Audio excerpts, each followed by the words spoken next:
You're listening to ReachMD, the channel for medical professionals.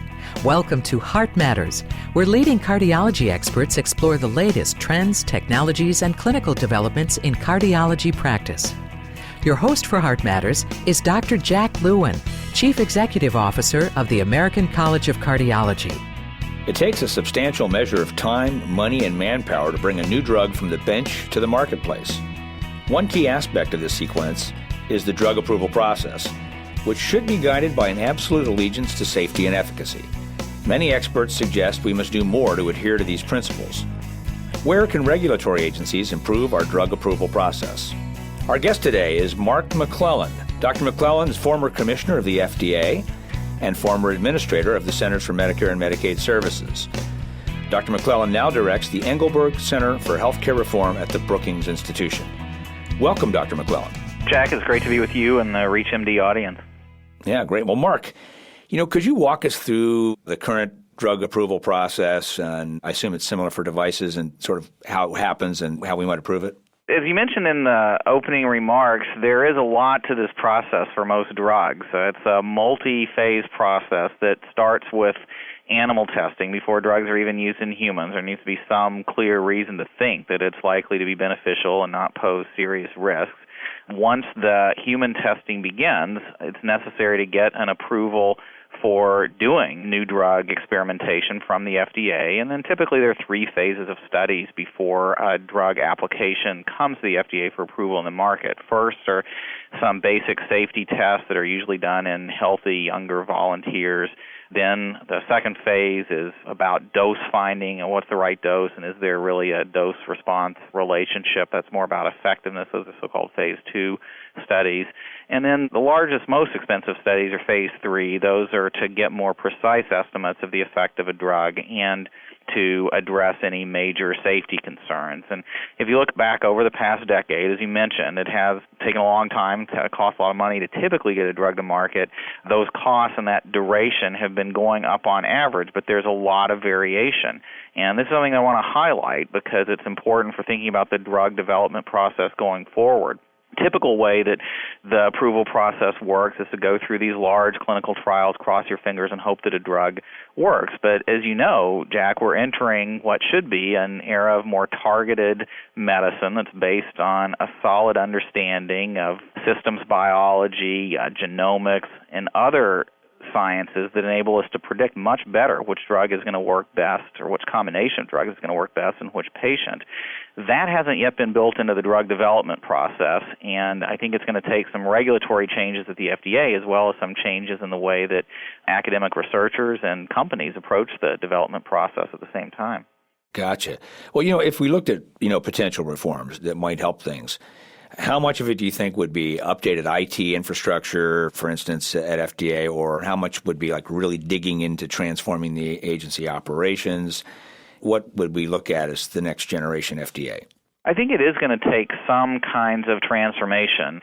The agency certainly is underfunded. There is an unprecedented breadth of calls for increased resources to the FDA, everyone from the drug manufacturers to consumer advocacy groups like the Center for Science and the Public Interest are all consistently advocating for a substantial increase in the FDA's resources. And that's because over the past 20 years, the agency's budget has been largely static in real terms, and its staffing has been largely static, even though the complexity and scope of its responsibilities has gotten much, much larger, not just in terms of the complexity of drug development and monitoring, but the complexity of other medical devices, the much larger number and types of food products that the agency is expected to regulate.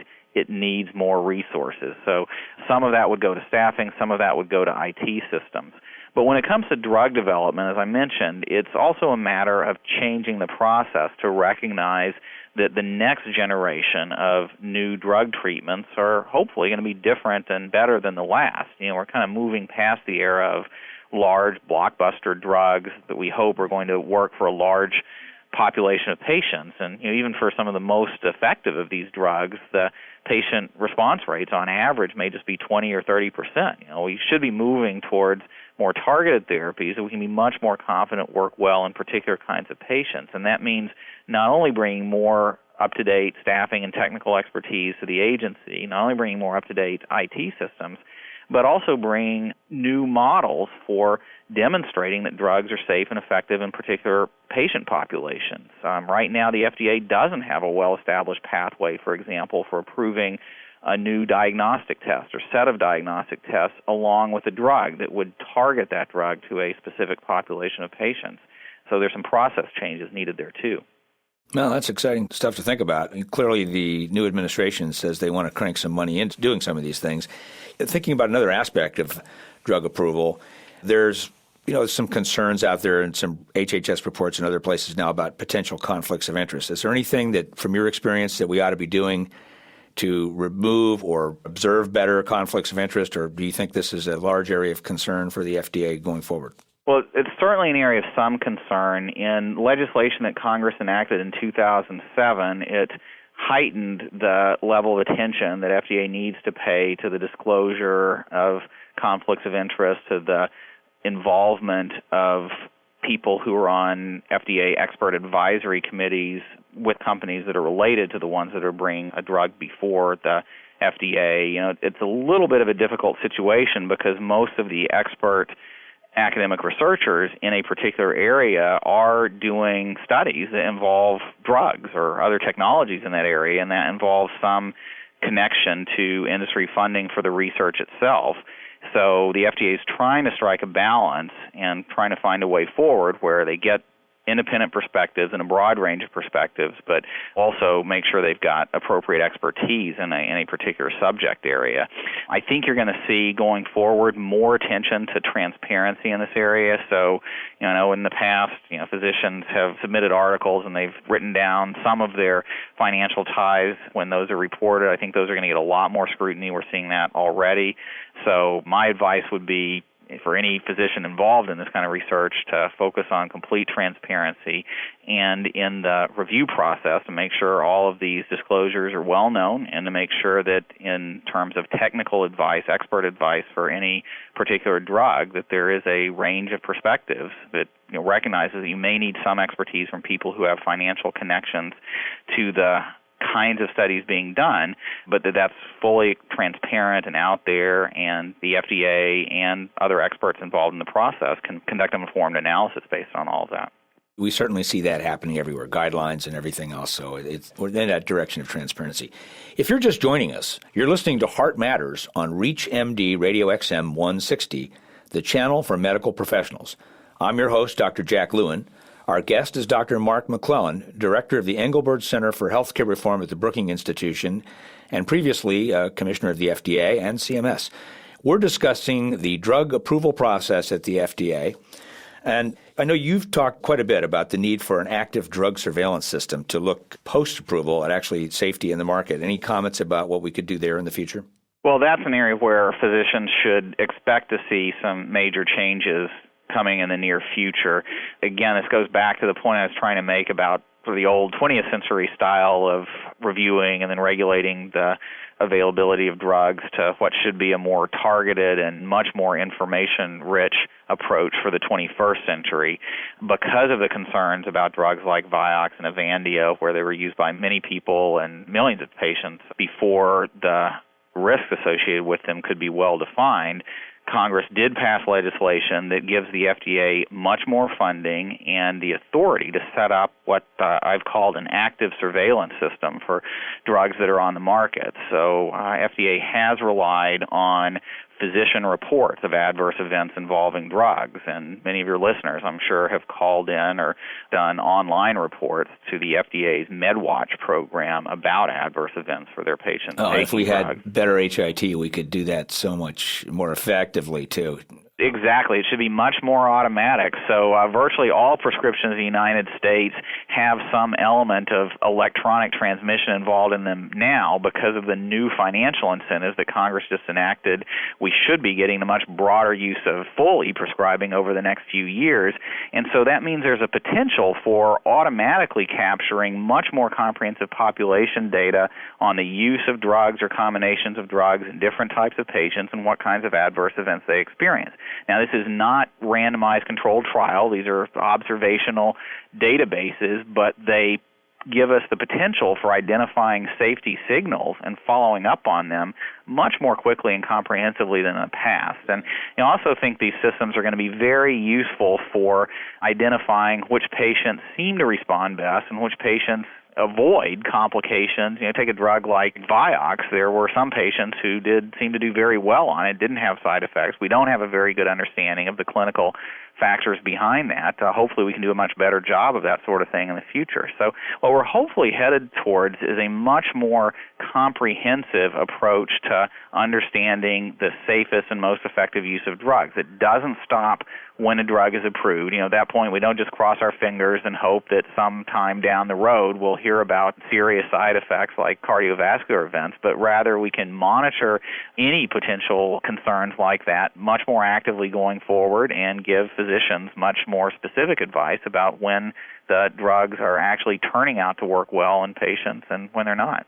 Looking back at your experience as commissioner and then looking ahead to whomever Mr. Obama appoints in this role, what do you see are the big challenges and opportunities for this successor coming in the next couple of years? Being a commissioner of the FDA is, I think, one of the toughest and most interesting jobs in government. You're regulating 25% of the economy. No matter what you do, you're going to be criticized. You're doing something every day that matters to the public. On the other hand, because the job has such an impact on the health of Americans, it's a real opportunity to make a difference. I see the new FDA commissioner having some big challenges, but also some big opportunities. First, there is more work that needs to be done to restore more faith in the FDA's leadership. It's been tough over the last few years without having a confirmed commissioner in place for much of it, and with all the budget and policy challenges that we've already talked about. Second, the new commissioner needs to take some further steps on food safety and import safety, but there's some good ideas and good opportunities for doing that, again, using not just more inspections and more resources, but better science, identifying the highest risk areas and focusing in resources on those areas. And as we've already talked about, I think there's a real potential to bring both the regulatory process and the drug development process into more of a 21st century stance that is based on more targeted medical therapies and better prediction of which patients are going to respond to treatments, not have side effects, and then better follow-up to make sure that that's actually the case than we've been able to do in the past because of implementing this whole active surveillance system. One of the healthcare bills that then Senator Obama introduced in Congress was a bill about personalized medicine that envisions a new kind of role for the FDA in helping to coordinate developing the science of targeted medical products in conjunction with other federal agencies and the private sector.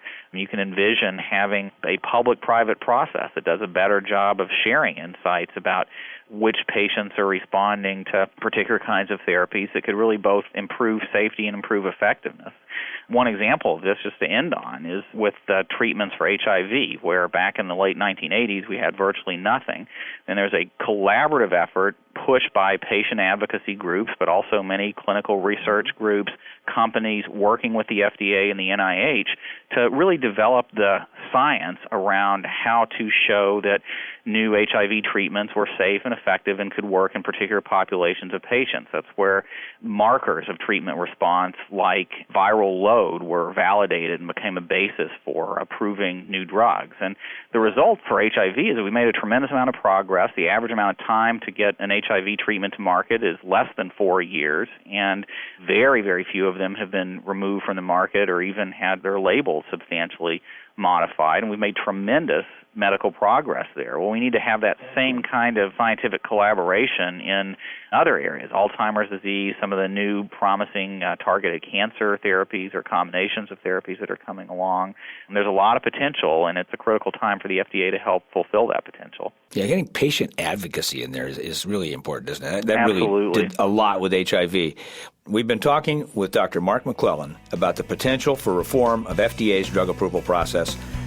Dr. McClellan, thank you for being our guest. It was great to join you. You've been listening to Heart Matters on ReachMD, the channel for medical professionals. For more information on this week's show or to download a podcast of this segment, please visit us at reachmd.com. Thank you for listening.